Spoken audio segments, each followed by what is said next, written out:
આજે દેશના પાર્લામેન્ટમાં રાષ્ટ્રપતિજીનું સંબોધન હતું, જેમાં પૂરા છેલ્લા 10 વર્ષમાં જે ભારત સરકારે નરેન્દ્ર મોદી સાહેબની અધ્યક્ષતામાં જે વિકાસની હરણફરણ કરી છે અને આવનારા 10 વર્ષમાં પણ ભારત કઈ રીતે વિશ્વગુરુ તરફ બની રહ્યો છે એની પણ રૂપરેખા જ્યારે દ્રૌપદી મુર્મુજીએ પૂરા રાષ્ટ્રની સામે મૂકી અને સરસ રીતે પૂરા દેશના લોકોએ એને વધાવી છે, પણ છતાં પણ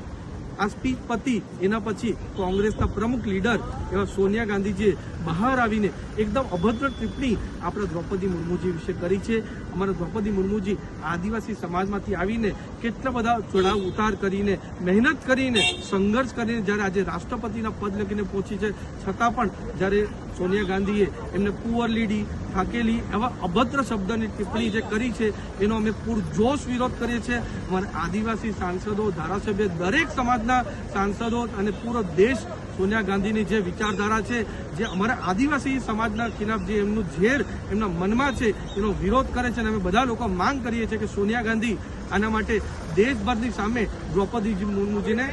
માફી માંગે અને પૂરા દેશને પણ માફી માંગે કે આવું અમારા આદિવાસી સમાજનું ઇન્સલ્ટ અને અપમાન